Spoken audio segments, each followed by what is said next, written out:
Hello and welcome to another episode of Codo Cinema, the podcast show where I talk about movies. I'm your host, the man, the myth, the legend, Mark Codo, aka Codo Man. So, for those of you wondering what film topic I'm going to talk about today, well, how about the Antman Quantumania trailer? Well, in the previous episode I mentioned that there's going to be an Ant-Man trailer dropping sometime soon, and I thought it was going to be during the Super Bowl, but that was going to be for a 30-second spot. But this trailer was actually dropped a few days ago on Monday during a college football game, the TCU versus Georgia football game that happened on Monday, January 9th. That trailer dropped during the football game against Georgia and TCU. Prior to that, there was a first. Prior to that, there was a first look of the trailer that was played during the commercials of the TCU versus Georgia football game. In case if anybody was wondering, but now the full trailer is online on YouTube, so you could definitely check it out on YouTube.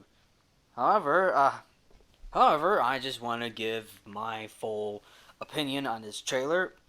The trailer overall for Ant-Man Quantumania, or Ant-Man and the Wasp Quantumania, or Ant-Man 3, is actually looking very good and serious at the same time, because if you really think about it, when watching this trailer, if you really think about it, the trailer itself is taking a serious turn compared to the first two Ant-Man films that came out in the MCU. Like the first two Ant-Man films, I mean, say what you will about those films, but those two films were more comedic. And I like that these films were comedic because you have Paul Rudd, who is one of the few popular comedians out there, and he has done a very good job playing the character of Scott Lang, also known as Ant-Man, and he does bring up a lot of good laughs for both Ant-Man films. Now, for this film, the upcoming Ant-Man Quantumania film, it looks like he's going for a more serious role. And while Ant-Man will still have some jokes, but this time around, for this time around, it's gonna be very serious. Cause why? Because of one character, Kang the Conqueror. That is right, folks. The trailer alone has more of Ant-Man and Kang the Conqueror interacting with each other. Because looking back at the first trailer we saw, Ant-Man sees Kang the Conqueror at the end of the trailer, asking or telling Scott that I could give you more time. So what's it gonna be, Ant-Man? So you're probably wondering what's up with that. Is Kang the Conqueror making a deal with Ant-Man just to give him more time to spend time with his loved ones? Meaning like spending more time with his daughter Cassie and his wife. I'm pretty sure that is what is going on. Like because if you remember in the first Ant-Man film, Scott Lang was a criminal.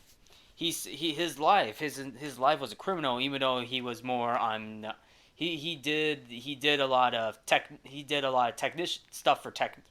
He was basically like a technician kind of guy, and he did go to school, but he committed a huge robbery that ended up in jail, and lost everything in life, particularly like his wife and his daughter. And now in the second trailer, well, actually, before going to the second trailer, I mean, Scott Lang was able to like prove himself that he could be something more than a criminal. Like he can become like a superhero, just to like, just to like, just to like find good, the good in him. And I like how in the first Ant-Man film, like he gets out of jail, tries to regain his life back, basically his confidence, his and his not only his confidence but also like his connection with his daughter. But still, even though, yeah, he was basically a criminal, but he can be so much more. And when he became Ant-Man, from the help of Hank Pym, Michael Douglas's character, he was able to help Scott Lang get back on track with life, and the good life as a superhero known as, you guessed it, Ant-Man. Now, in this trailer for Ant-Man Quantumania, the second trailer, like like we see Scott's like being the celebrity that he is right now, since he is considered to be an Avenger who is basically now dating Hope Van Dyne. Evangeline Lilly's character. Evangeline Lilly plays Hope Van Dyne, also known as the Wasp, and of course, and of course, the two are living a pretty good life. But somehow, later down the line, we get a shot of Scott's daughter Cassie, played by Catherine Newton. And for those of you who don't know, Catherine Newton was the actress who played she played one of the main girls in the Pokemon Detective Pikachu film that came out in 2019, and now she's playing Scott Lang's daughter, much basically as an older daughter. So it seems as though it's not much, but it does show a shot of Cassie walking out of prison of some sort. Like something did happen, but what also happened is that she created a portal to the quantum realm.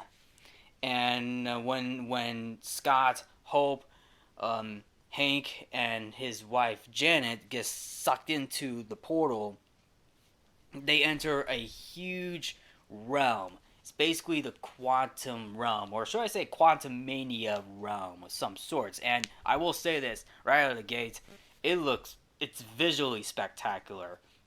And I saw that in the first trailer, but now in the second trailer, we still see that. But in this trailer, we see more of Ant-Man and King the Conqueror more, because they're now interacting with each other, and King is trying to make an offer to Scott Lang to like have more time. And because King the Conqueror sees a lot of things, and Scott, like, he knows that Scott has a wife, Scott has a daughter, and he wants to give him more time. But what does Scott have to do to do that offer?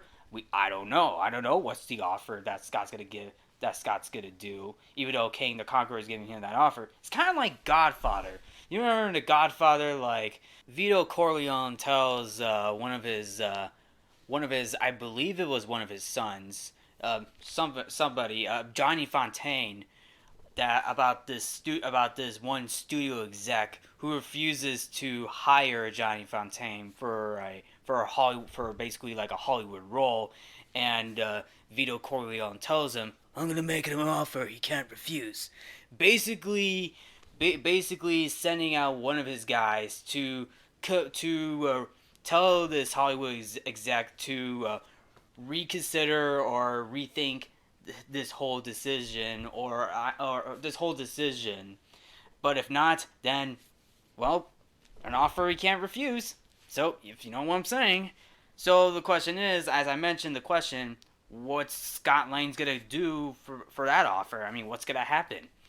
Because later on, it turns out Kang the Conqueror did backstab Scott Lang because Scott Lang in the trailer says, "We had a deal." So something must have happened. This actually happened to his daughter in one shot. Scott's daughter, Cassie, is being taken away by one of the minions from King the Conqueror. So something must have happened.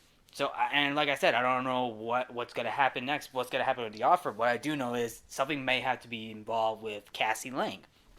Now, moving forward, we do see a little bit of Hope, Janet, and Hank. Although not very much in this trailer compared to the first trailer. But what I do know is the Van Dymes are gonna have like a conversation with Bill Murray's character. Now Bill Murray's not in this trailer. He was in the other trailer, and Bill Murray's character is gonna be somewhat of an original character, and his name is Kryler. I believe his name is Kryler, and because Kryler has an encounterment, or yeah, because Bill Murray's character Kryler had an account had basically had something going on, a personal history with Janet Van Dyne, so in the quantum realm, so something's gonna happen with that. Now, going back to the rest of the trailer, we do see another villain in this trailer. And for those of you who are wondering who's the next villain, well, it appears it's MODOK. MODOK is going to be another villain in the Ant-Man Quantumania film. So basically, King the Conqueror is not the only villain in this film.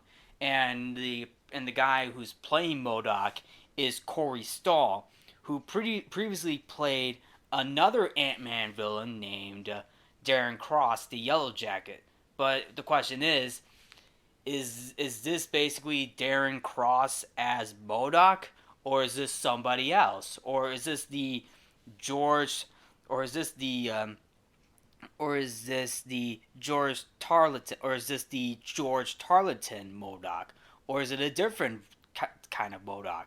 I don't know, but what I do know is MODOK is going to be in this film being played by Corey Stoll. And it's pretty surprising too because we only get to see a few shots of MODOK. Particularly, the first two shots we see is MODOK's head without the mask, and it's basically Corey Stoll's face being shown during the first couple of shots. And I will admit, when I saw that, it reminded me of Mr. Electric from Shark Boy and Larva Girl, because it had that head. It reminded me of that head.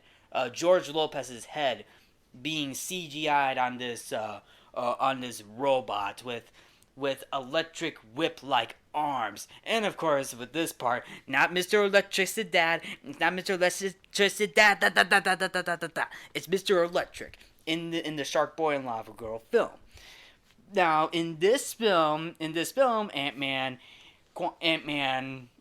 3, it seems as though that film had much more on their budget compared to Shark Boy and Lava Girl. Now, I don't know much about MODOK to be exact. I know he appeared in much of the Avengers TV shows as a more of a side villain character, even though he is one of the few big main bads in the Marvel comics, but he has appeared somewhat more as a supporting main character. Like, I remember seeing him in one of the Phineas and Ferb specials where Phineas and Ferb crosses over with the Marvel universe, where they had Iron Man, Hulk, Thor, and Spider-Man coming over to Danville trying to get their powers back, and somehow they're going up against the Red Skull, Venom, Whiplash, and MODOK. That's probably that was my first time getting introduced to MODOK, to be honest. And I'm saying this to be honest right here. However, we do get a third shot of MODOK with with his little arms, and of course we see him wearing a pretty cool facial mask, like a mask where we get to see the angry teeth. And I thought that was a pretty cool shot. It's a, like a few. It was basically a 1 second shot of that, and I thought that was pretty cool. But the question is, I don't know how this film is gonna handle MODOK. Will MODOK be a pretty good villain? I don't know. He probably will. But we'll probably have to wait till another trailer, or at least until the film comes out. Now, moving forward, we get to see more shots of Ant-Man, but this time around, seeing variants of himself because we're seeing multiple Ant-Men. If you know what I'm saying, Ant-Men variants, because in Loki, remember Loki at the end, well, King the Conqueror says, "Well, if you think I'm evil, just wait until you see my other variants." So basically, we're seeing variants of Ant-Man, even Doctor Strange in the Multiverse of Madness. We saw other variants of Doctor Strange as well. So we're seeing more with Ant-Man, and something big. And it's going to be a crazy, trippy, wild ride for Ant-Man because there are definitely lots of shots of Ant-Man seeing more variants of himself and getting sucked into by his own army, Ant-Man army, I should say. Can't believe those words came out of my mouth. Ant-Man army, if you know what I'm saying, because army of ants, like they like to march. But now this time we get to see an Ant-Man army going after the real Ant-Man, Scott Lang, if in that trailer. And of course, we get to see Ant-Man fighting Kang the Conqueror, and we see shots of Kang beating the everlasting heck out of Scott. And this is because of the maybe it's because of the offer that Kang sent, that Kang and Scott made. And of course, Scott Lang is getting his butt handed, and we do see some blood in that trailer. Scott is bleeding. Scott Lang is bleeding because Kang the Conqueror is literally fighting him, and of course we get this. There is a quote from the two of them saying that really gets me going of like what's gonna happen to not only Ant-Man but possibly Kang the Conqueror. And King says, and I quote, "You thought you could win?" And then Scott says, "I don't have to win. We both just have to lose." Now that is now I will say this. Something's going to happen to both King the Conqueror and Scott Lang. Because something's going to happen. I don't know what's going to happen, but I think there's a rumor out there that Ant-Man might actually die in this film.